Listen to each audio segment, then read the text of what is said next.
안녕하십니까. 경영통계학 이범웅입니다. 오늘은 10주차이고요. 첫 번째 시간입니다. 지난 8주차에는 온라인 강의로 3시간을 했고요.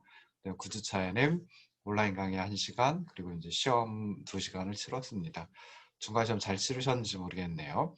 먼저 이제 그 8주차, 9주차에 했던 거 잠깐 복습을 해보고 넘어가도록 하겠습니다. 8주차, 9주차에는 이제 실습을 조금 했었고요. 그래서 실습 자료는 이제 백분위수와 4분위수 계산, 순위와 백분율 계산, 표본 분산과 표본 표준 편차 계산, 기술 통계법 활용, 공분산과 상관계수 계산 이렇게 이제 진행을 했었습니다. 그러고 나서 이제 세 번째 큰 주제인 설문지 작성으로 넘어갔었죠. 그래서 설문지 작성을 위한 사전 준비 단계와 개별 질문 항목의 완성 해가지고 이제 2가지 단계를 설명을 드렸습니다. 그래서 이 부분을 잠깐 또 설명을 드리고 복습을 하고 지나가도록 할 텐데요. 설문지 작성은 크게 이제 한 6가지 단계를 거친다라고 생각해 볼 수 있습니다. 그래서 첫 번째 단계가 사전 준비 단계고, 두 번째 단계가 개별 항목 완성 단계, 세 번째 질문의 순서 결정, 네 번째가 설문지 초안 완성, 다섯 번째 사전 조사, 여섯 번째 설문지 완성, 뭐 이런 절차를 따른다라고 생각해 볼 수 있습니다. 지난 시간에 이제 첫 번째 단계인 사전 준비 단계와 두 번째 단계인 개별 항목 완성에 대해서 이제 살펴봤었는데요. 사전 준비 단계에서는 그 조사 문제를 구체화하고 자료 수집 방법 그리고 측정 방법을 결정한 내용을 다시 검토하는 단계이다라고 생각해 볼 수 있습니다. 그래서 크게 3가지: 수집될 정보를 확인하고, 그다음에 두 번째 측정 대상의 개념적 조작적 정의를 내리고, 세 번째 응답자를 접촉할 방법을 결정하는 것이 사전 준비 단계이다 라고 생각해 볼 수 있습니다. 그래서 수집될 정보의 확인은 조사 문제를 해결하는데, 그러니까 문제가 있는 거죠. 그 문제를 갖다가 해결을 하려고 하는데 필요한 자료를 구체적으로 파악하기 위해 세부적인 문제 영역별로 필요한 정보가 무엇인지, 즉 수집해야 할 정보가 무엇인지 확인하는 것이다 라고 생각해 볼 수 있습니다. 두 번째, 이제 측정 대상의 개념적 정의 그리고 조작적 정의를 내려야 하는데요. 개념적 정의는 그 측정 대상이 되는 어떤 개념 또는 구성 개념이라고 하는 것의 의미를 사전적으로 정의하는 것을 의미합니다. 그래서 여기서 사전이라고 하는 것은 뭐 미리 뭐 어떤 일이 일어나기 전에 이런 의미가 아니라, 말 그대로 이제 우리가 국어 사전, 영어 사전 할 때 그런 또는 뭐 용어 사전 할 때 그런 사전을 의미합니다. 그래서 사전적으로 정의하는 것을 개념적 정의라고 합니다. 근데 개념적 정의만 가지고는 이제 추상적인 개념을 정확하게 측정하기는 상당히 어렵겠죠. 그래서 조사자는 응답자가 자신의 생각을 쉽게 나타낼 수 있도록 개념적 정의를 보다 구체적인 조작적 정의로 전환해야 합니다. 그럼 조작적 정의는 무엇이냐라고 했을 때, 어떤 개념에 대해 응답자가 구체적인 수치를 부여할 수 있는 상태로 상세하게 정의하는 것을 의미한다라고 생각을 해볼 수 있습니다. 그래서 동일한 개념적 정의에 대해서 여러 가지 다양한 조작적 정의를 내릴 수가 있습니다. 그렇기 때문에 어떠한 조작적 정의를 선택해가지고 개념을 측정하느냐에 따라가지고 조사 결과가 달라질 수 있다라고 하는 거 유의하셔야 합니다. 그래서 어떤 개념에 대한 조작적 정의 그리고 이를 토대로 측정 문항을 개발해야 되는데요. 뭐 어떻게 그 측정 문항을 개발하면 바람직할까라고 했을 때 크게 한 3가지 방법이 있습니다. 첫 번째는 이제 기존의 조사를 통해서 신뢰성과 타당성이 검증된 것을 이용하는 방법이 있습니다. 그래서 기존의 어떤 선행 연구라든지 선행 조사라든지 그때 쓰였던 그 설문 문항들 뭐 이런 것들을 가져와 가지고 거기에 있는 조작적 정의를 가지고 사용하면 아무래도 이제 신뢰성하고 타당성이 이미 검증이 된 것이기 때문에 바람직하다라고 생각해 볼 수 있습니다.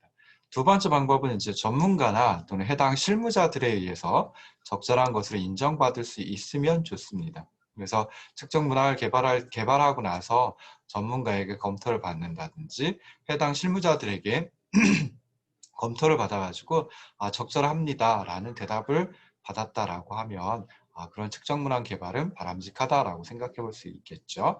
세 번째는 이제 둘 이상의 조작적 정의를 함께 사용해가지고 측정 결과를 비교 분석하는 방법도 있습니다. 그러니까 하나의 개념적 정의에 대해서 둘 이상의 조작적 정의를 내린다. 뭐 이렇게 하다 보면 설문지가 설문 문항이 많아진다든지 아니면 설문지가 뭐 2가지가 된다든지 할 수도 있겠죠. 그래서 조금 그 복잡하고 시간도 많이 걸리고 하기 때문에 이 3번째 방법은 주로 많이 이용을 하지는 않습니다. 많이 이용하는 방법이 첫 번째, 기존의 조사를 통해서 신뢰성과 타당성이 검증된 것을 많이 측정 문항 개발하는 데 이용한다라고 생각하시면 좋을 듯 싶어요. 자, 이렇게 해가지고 개념적 정의 및 조작적 정의까지 내리고 났다라고 하면 이제 응답자를 어떻게 접촉할 것인가, 그 접촉 방법을 결정을 해야 됩니다. 그래서 응답자 접촉하는 방식은 뭐 여러 가지 방식이 있을 수 있어요. 대인 면접도 있고, 전화조사, 우편조사, 그리고 요즘엔 뭐 이메일이라든지 SNS를 통한 조사, 뭐 이런 것들 많이 있죠. 그래서 그런 방법들 중에 어떻게 응답자를, 어떤 방법을 통해 응답자를 접촉하고 자료를 수집할 것인가, 이런 것을 이제 결정을 해야 됩니다. 그래서 수집할 자료의 양이 많지 않고 내용이 간단하다라고 하면 전화조사가 좀 바람직하다라고 생각해 볼 수 있습니다. 그런데 이제 설문의 양이 많고 질문하는 문항들에 대한 좀 보조적인 설명이 필요하다라고 하면 그때는 이제 대인면접법을 이용하는 것이 바람직하다라고 생각해 볼 수 있습니다. 자, 이렇게 사전 준비 단계를 거치고 나면 2번째 큰 단계가 이제 개별 질문 항목을 완성하는 질문 항목을 만드는 단계이다라고 생각을 해볼 수 있습니다. 그래서 사전 준비 단계 완료되고 이제 조사 내용을 측정하기 위해서 개별 질문 그리고 응답 항목 이런 것들을 검토하고 만들어 가지고 완성을 해야 되는데요. 개별 질문 항목 작성 시에 좀 고려해야 할 사항이 있습니다. 그래서 뭐 여러 가지가 있는데요. 뭐 한 크게 3가지 정도로 살펴볼 수 있습니다. 그래서 첫 번째는 이 질문이 꼭 필요한 것인가를 검토를 해봐야 됩니다. 그래서 조사자는 아무래도 조사 문제와 관련이 없더라도 좀 많은 정보를 수집하려고 하는 그런 어떤 욕심이 있습니다. 근데 설문의 양이 많아지면 응답자들로부터 협조를 받는다든지 성실한 응답을 받는 것이 좀 어렵다라고 생각해 볼 수 있죠. 그리고 여러 가지 과다한 질문을 한다라고 하면 조사 비용이 증가되는 그런 결과를 또 가져올 수 있습니다. 그래서 조사자는 질문 항목이 조사 문제 해결에 꼭 필요한지 이것들을 검토하고 반드시 필요한 정보만을 설문지에 포함시키는 것이 바람직하다라고 생각하시면 좋겠습니다. 자, 2번째, 개별 질문 항목 작성할 때 이제 고려해야 할 게 응답자가 필요한 정보를 알고 있는가라고 하는 겁니다. 그래서 조사자는 응답자가 질문에 적절한 응답을 할 수 있는 정보를 갖고 있는지 이것을 이제 고민을 해봐야 되는데요. 그리고 이제 지나치게 자세하게 질문을 한다라고 하면 응답자들이 필요한 정보를 알고 있다고 하더라도 정확한 응답을 할 수 없는 경우도 있다라고 하는 거 염두에 두시면 좋을 듯 싶습니다. 3번째는 이제 응답자가 그 정보를 제공하여 줄 것인가. 그래서 응답자가 필요한 정보를 가지고 있어요. 그렇다라고 해가지고 그 정보를 기꺼이 제공해 줄 것인가. 이것도 이제 고려를 해봐야 됩니다. 그래서 일반적으로 질문 내용이 개인의 어떤 그 사적인 정보 또는 사회적으로 민감한 주제에 대해서는 응답자들이 답변을 주저하는 경향이 있기 때문에 이런 것들은 좀 직접 물어본다라기보다는 뭐 간접적으로 물어보는 그런 방법도 있을 수 있지만 어찌됐든 응답자가 정보를 제공하여 주기 어려운 경우도 있을 수 있기 때문에 고민을 좀 개별 질문 항목 만들 때 고민을 해봐야 된다라고 생각을 하시면 좋을 듯 싶습니다. 자, 2번째 생각해 볼 건 이제 응답 형태를 어떻게 할 것인가 결정을 해야 됩니다. 그래서 응답 형태는 뭐 질문에 대한 응답, 개방형 질문이 있을 수 있고요. 그리고 선택형 질문이 있을 수 있습니다. 그래서 개방형 질문은 응답자가 자유롭게 생각나는 답변을 하도록 하는 질문 방법이다라고 생각해 볼 수 있습니다. 근데 개방형 질문은 자료를 수집하고 난 다음에, 즉 응답자가 응답을 하고 그 후에 자료 분석을 위해서 좀 복잡한 자료 처리 과정, 텔리 과정이라고 얘기를 하는데요. 이런 복잡한 자료 처리 과정을 거쳐야 합니다. 그래서 이런 개방형 질문은 좀 장점이 무엇이냐라고 했을 때 아무래도 조사자가 응답 내용을 미리 만들지 않아도, 그러니까 보기 항목을 미리 만들지 않아도 되기 때문에 좀 쉽게 질문 문항을 작성할 수 있다라고 하는 장점이 있습니다. 그런데 문제점은 크게 한 2가지가 있는데요. 첫 번째는 조사 대상자의 수와 개방형 질문의 수가 많다라고 하면 그러면 자료 처리 과정에 굉장히 많은 시간이, 즉 텔리 과정에 굉장히 많은 시간이 소요될 수 있다라고 하는 점이 있습니다. 그리고 두 번째, 응답자들이 질문을 받았는데 그 질문에 대해서 즉각적으로 생각나지 않은 경우, 그때는 성실한 응답을 얻기가 어렵다라고 하는 또 문제점이 있습니다. 선택형 질문은, 두 번째 선택형 질문은 응답자로 하여금 주어진 응답 항목들, 보기 항목이라고 보통 표현을 하죠. 그래서 이런 응답 항목들 가운데 하나 또는 그 이상을 선택하도록 하는 질문 방법입니다. 그래서 여러 가지 장점이 있는데, 첫째, 자료 수집 후에 자료 처리하는 게 굉장히 쉽다라고 하는 장점이 있습니다. 그리고 두 번째, 응답자들에게 응답해야 할 내용을 제공하기 때문에 응답자들의 응답을 좀 쉽게 할 수 있다라고 하는 장점을 또 가지고 있습니다. 문제점은 뭐겠어요? 그 보기 항목, 응답 항목을 작성하기 위해서 연구자가 사전 조사를 통해 가능한 응답 항목을, 보기 항목을 모두 파악을 해야 한다라고 하는 게 이제 조금 문제점이다라고 생각을 해볼 수 있습니다. 그럼에도 불구하고 다른 그 선행 연구라든지 선행 조사에서 있었던 그런 보기 항목들, 응답 항목들을 갖다 찾아내가지고 그것을 이용할 수도 있기 때문에 주로 이제 선택형 질문을 많이 한다라고 생각해 볼 수 있습니다. 선택형 질문에서 응답 항목을 갖다가 다 두었다, 다 제시하였다라고 생각이 안 들 때도 있습니다. 그래서 그럴 때는 이제 기타 해가지고 응답자들이 개방형 질문처럼 좀 내용을 쓰도록, 그 응답 내용을 쓰도록 하는 방법도 있다라고 하는 거 잠깐 또 설명을 드리기도 했었습니다.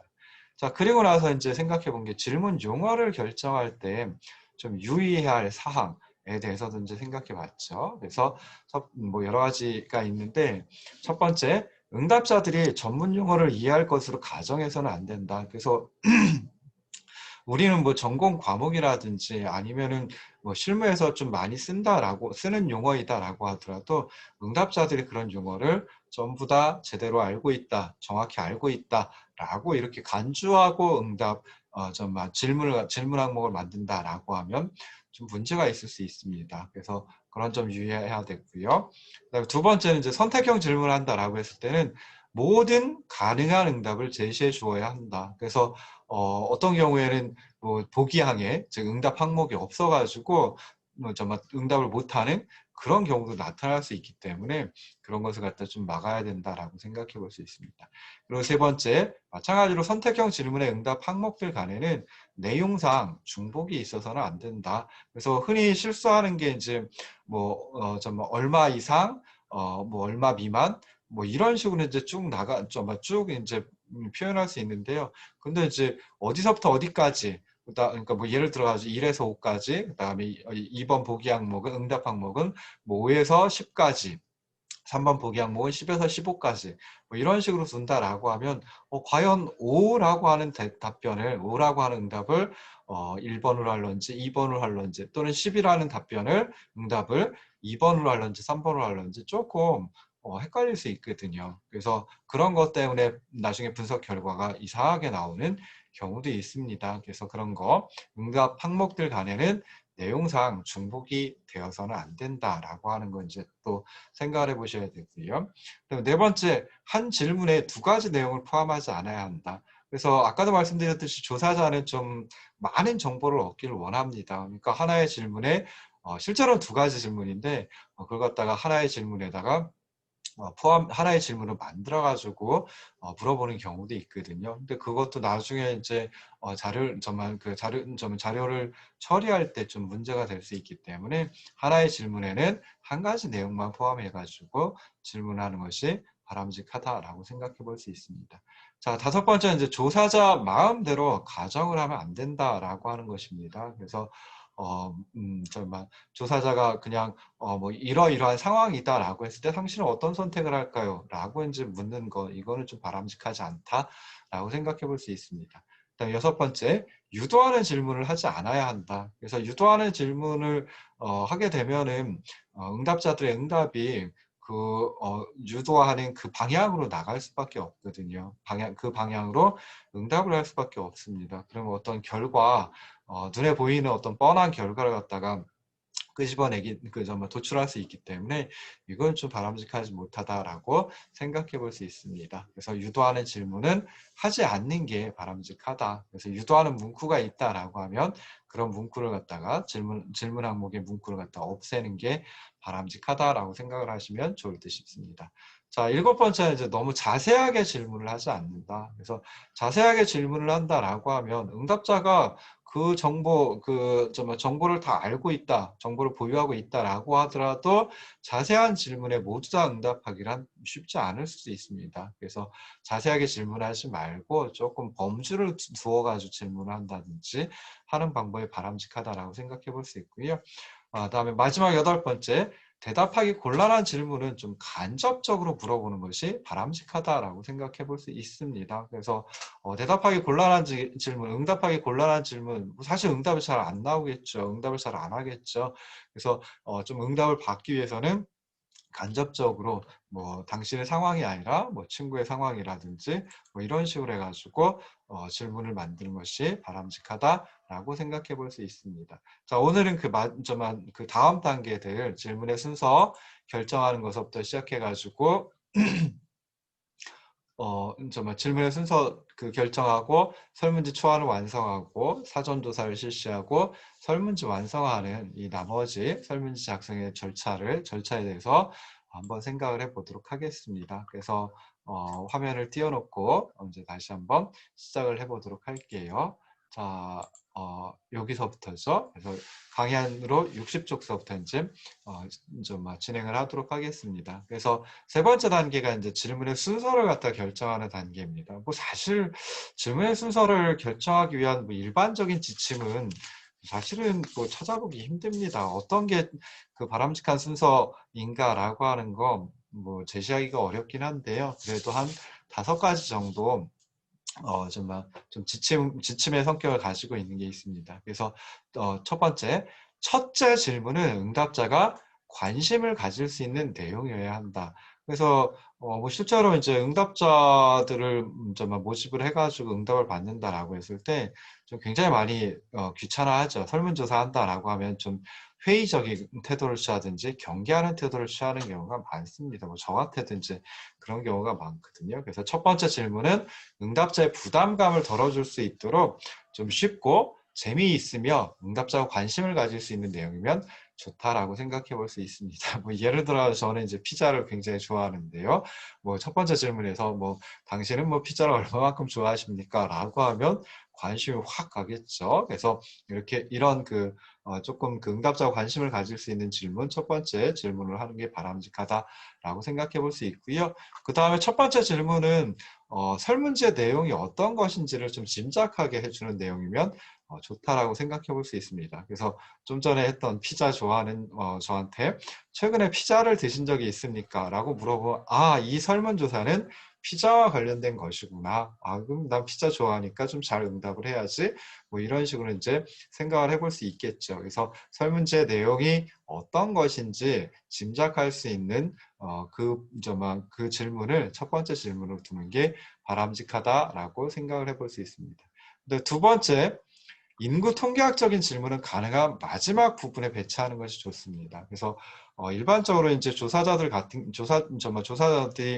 설문조사를 한다라고 하면은 응답자의 특성에 따라 가지고 인구 통계학적인 특성에 따라 가지고 응답이 어떻게 나왔는지 비교하고 그다음에 교차해보는 그런 분석을 또 많이 하기도 하거든요. 그래서 뭐 소득이라든지 학력, 직업, 성별, 연령 이런 그 인구 통계학적인 질문을 또 합니다. 근데 이런 인구 통계학적 질문을 갖다 처음에 둔다라고 하면 그러면 이제 조금 피하는 경향이 있을 수 있거든요. 그래서 가능한 설문지의 마지막 부분에 배치하는 것이 바람직하다라고 생각해 볼 수 있습니다. 그래서 뭐 젊은 여성들 같은 경우에는 연령에 대한 젊은 여성뿐만 아니라 나이 드신 여성분들도 그 연령에 대한 응답을 회피하는 경향이 많습니다. 그래서 그런 연령 또는 연령대와 같은 질문 항목은 가능한 마지막에 두는 것이 바람직하다.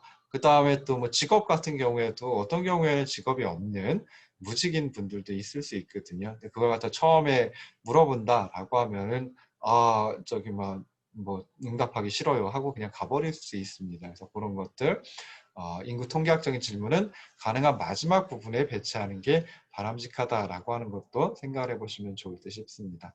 그래서 상업적 시장조사에서는 추후 검증을 하기 위해서, 그러니까 제대로 응답을 받았는지, 조사자가 제대로 응답을 받았는지, 응답자가 응답을 제대로 했는지 뭐 이런 것들 갖다가 검증하기 위해서 응답자의 성명 그리고 응답자의 연락처 뭐 이런 걸 기재하도록 하는 경우가 있기도 합니다. 그래서 이런 질문도 응답자 성명과 뭐 연락처 적어주세요 라고 하는 이런 질문도 설문조사의 마지막 부분에 배치하는 것이 좀 바람직하겠죠. 그래서 마지막까지 설문에 응답을 했는데 뭐 한두 개 좀 거슬린다고 해가지고 응답을 하지 않거나 뭐 그러는 경우는 많지 않습니다. 근데 처음에 이런 걸 정말 성명하고 연락처 적어주세요 라고 하면은 거기서부터 이제 아예 안 하고 지나가는 그런 응답자들도 있을 수 있습니다.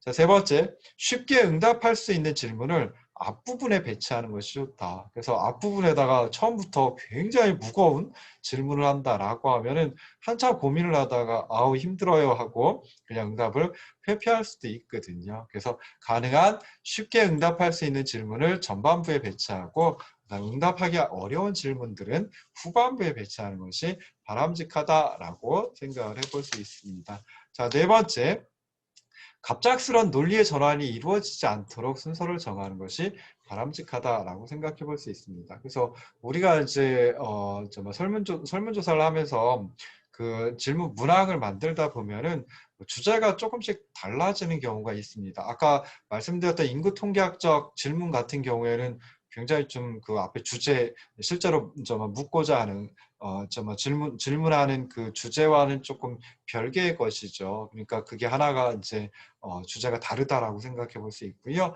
그 다음에 주제를 하나만 두고 하는 경우도 있겠지만은 주제를 두 개를 두고 순차적으로 하는 경우도 있습니다. 그러면은 이제 주제가 바뀌면 논리가 전환이 되는 거죠. 그런데 갑작스럽게 논리가 전환된다라고 하면은 그러면 이제 응답할 때 조금 막연해질 수도 있고 합니다. 그래서 갑작스러운 논리의 전환이 이루어지지 않도록 순서를 정하는 것이 바람직하다. 그래서 만약에 질문의 주제가 바뀐다라고 하면 웬만하면 설문지의 페이지 쪽을 달리하는 것이 바람직합니다. 그리고 이제부터는 또는 이 주제는 어떤 내용에 대한 질문입니다. 라고 하는 걸 설명을 하고 질문을 시작하면 아무래도 응답을 받기가 수월하다. 그리고 정확한 응답을 받을 수 있다라고 생각을 하시면 좋을 듯 싶습니다.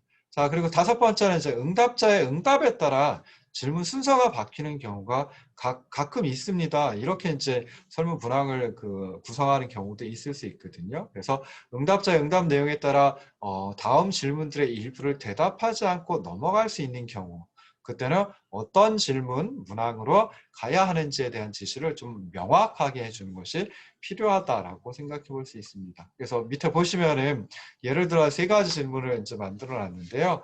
첫 번째 질문이 지금 이 점포에서 옷을 구매하셨습니까? 그래가지고 예라고 대답을 받을 수도 있고 응답을 받을 수도 있고 아니요라는 응답을 받을 수도 있죠. 근데 두 번째 문항은 옷을 구매하지 않은 이유는 무엇입니까? 라는 겁니다. 그러면 옷을 구매한, 즉 다시 말해서 1번에서 보기 1번 항목을 보기 1번 항목으로 응답한 응답자들 같은 경우에는 2번 문항에 대해서 2번 질문 문항에 대해서는 답할 이유가 없죠. 그래서 그럴 때는 3번 문항으로 넘어가세요 라고 2번 문항은 피하고 2번 문항은 응답하지 말고 3번 문항으로 넘어가세요 라고 하는 걸 명확하게 이렇게 적시해 주는 게 바람직하다라고 생각해 볼 수 있습니다. 그래서 여기서는 1번 문항에서 보기 1번으로 응답을 했다라고 하면 3번 문항으로 넘어가고 그 다음에 1번 문항에서 아니요라고 대답하면 다음 문항, 즉 2번 문항으로 넘어가도록 이렇게 명확하게 명시를 해주는 것이 바람직하다라고 생각해 볼 수 있습니다. 그래서 2번 문항은 옷을 구매하지 않은 이유는 무엇입니까? 그리고 3번 문항은 신사복이면 뭐 가장 먼저 생각나는 상표는 무엇입니까? 라고 했는데요. 제가 주로 지금 말고 예전에 구입하던 신사복 상표가 양복 정장 상표가 주로 이제 인디언, 로가디스, 지금은 나오는지 잘 모르겠어요. 그래서 뭐 이렇게 이제 질문을 구성을 해봤는데요. 그래서 응답자의 응답에 따라 질문 순서가 바뀔 때는 명확하게 명시를 해주는 게 바람직하다라고 생각해 볼 수 있습니다. 자, 네 번째 단계는 이제 설문지 초안을 완성하는 단계입니다. 그래서 질문 항목들의 순서가 결정이 되었다라고 하면 조사자는 이제 설문지의 외관, 즉 레이아웃을 결정을 하고요. 그리고 이제 설문지 초안을 완성하게 됩니다. 그래서 일반적으로 설문지는 가능하면 소책자 형태로 제보를 하는 게 바람직합니다. 그래서 뭐 그 내용물, 그러니까 좀 설문지 내용물의 분실을 막을 수 있고요. 그다음에 또 조사 진행을 쉽게 할 수 있도록 하기 위해서 양면 인쇄를 하는 게 좀 바람직하다라고도 생각해 볼 수 있습니다. 자, 그 다음에 이제 설문지 표지, 맨 앞장이 되겠죠. 맨 처음에 보는, 응답자들이 맨 처음에 보는 설문지 표지에는 일반적으로 다음 내용이 포함되는 것이 바람직합니다. 그래서 조사의 목적, 그리고 조사 기관에 대한 간단한 설명이 들어가야 하고요.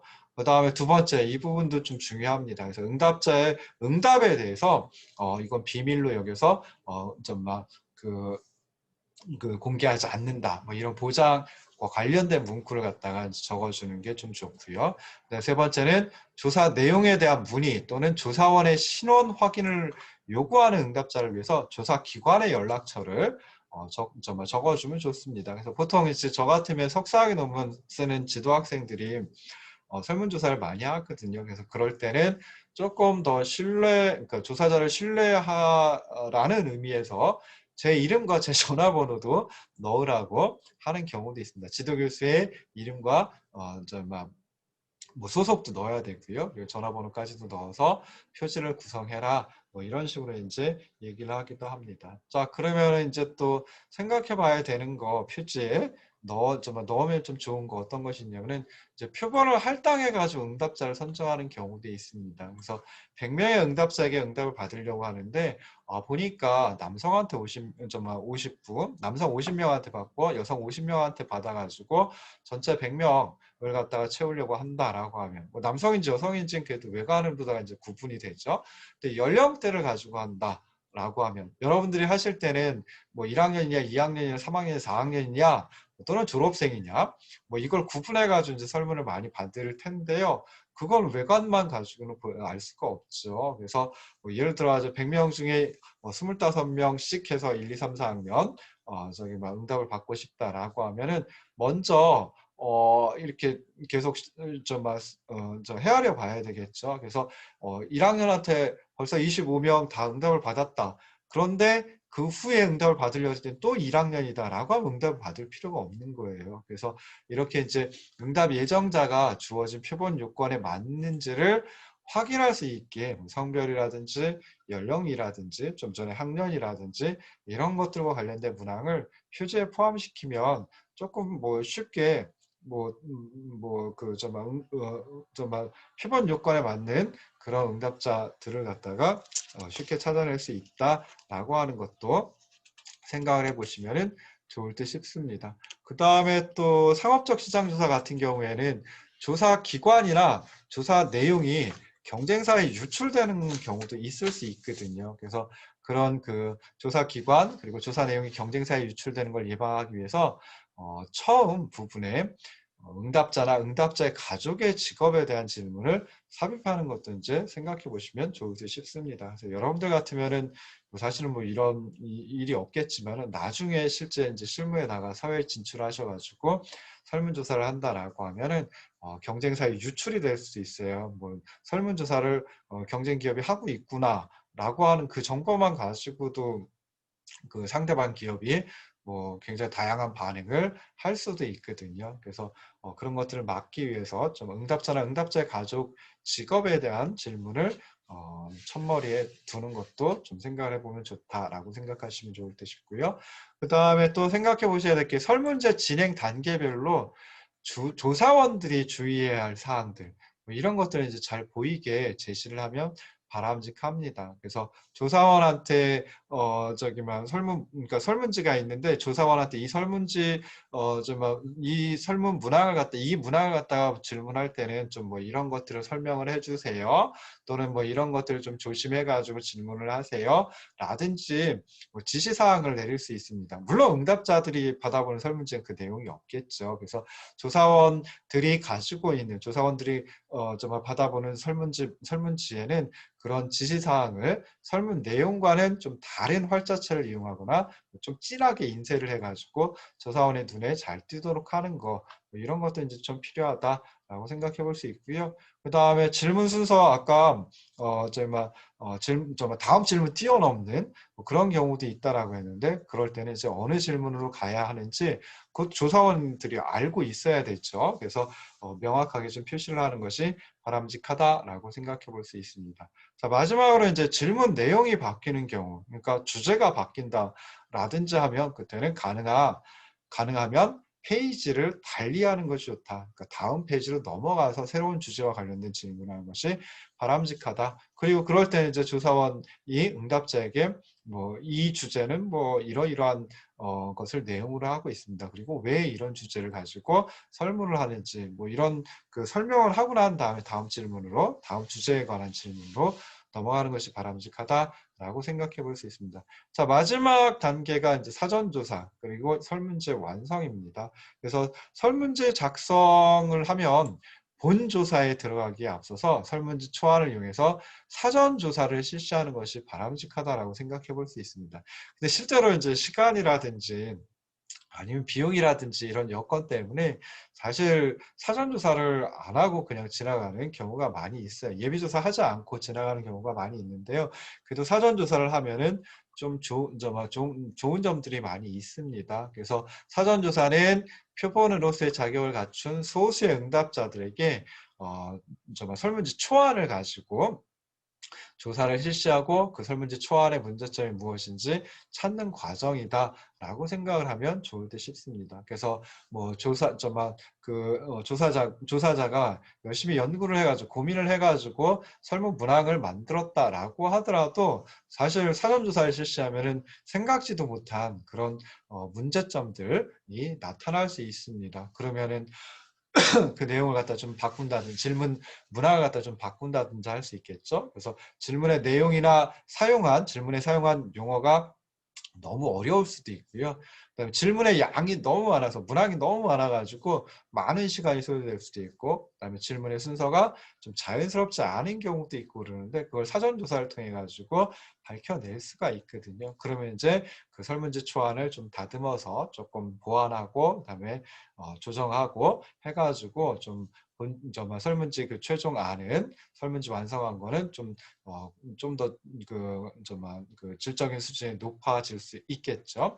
그래서 그런 식으로 하면 좋은데요. 사전 조사를 할 때는 두 사람 이상의 조사 담당자들, 조사자가 두 사람 이상이 함께 면접 조사를 실시하는 것이 바람직합니다. 그래서 한 사람은 실제로 이제 설문조사를 실시를 하고요. 다른 조사자는 각 질문 항목당 소요 시간이라든지 또는 뭐 응답의 난이도 또는 뭐 논리적 흐름, 그리고 이제 응답자한테 나중에 응답이 끝난 다음에 물어보는 거죠. 어떤 게 좀 뭐 문제가 있습니까? 응답할 때 어려웠습니까? 뭐 이런 식으로 해가지고 질문해서 뭐 어떤 질문 문항이 뭐 예를 들어 6번 질문 문항이 좀 대답하기 어려웠어요. 무슨 말인지 모르겠어요. 라고 하면 그 6번 문항을 좀 손을 본다든지 할 수가 있겠죠. 그래서 조사자는 사전 조사를 통해 가지고 발견된 문제 수정하고 그 다음에 또 한 번 더 사전 조사를 다시 실시하면 좋은데요. 사전조사를 2번 실시하는 경우는 뭐 거의 없습니다. 그래서 사전조사 한 번 해가지고 문제점 찾아내고 그리고 나서 그 문제점 수정을 해가지고 이제 본조사 설문지를 만들어서 인쇄하고 완성을 한다. 뭐 여기까지 이제 생각을 해보시면 좋을 듯 싶습니다. 그래서 지난 시간 8주차, 9주차에 했던 거 제가 복습을 해봤고요. 그 다음에 설문지 작성하는 단계 중에 세 번째 단계 질문의 순서 결정, 네 번째 단계 설문지 초안의 완성, 그리고 다섯 번째 단계 사전조사, 그리고 여섯 번째 단계 여기는 한꺼번에 묶어놨지만 설문지 완성하는 것까지 이제 설명을 드렸습니다. 자, 여기까지 하고 그 다음에 이제 다음 강의로 넘어가야 되거든요. 그래서 지금 우리가 하고 있는 강의안은 이제 세 번째 강의안인데, 네 번째 강의안 표본조사로 넘어갑니다. 그래서 네 번째 강의안도 뭐 출력해가지고 가지고 보시면은, 옆에 두고 보시면은 훨씬 더 도움이 될 듯 싶습니다. 잠깐 쉬었다 다시 돌아오도록 하겠습니다.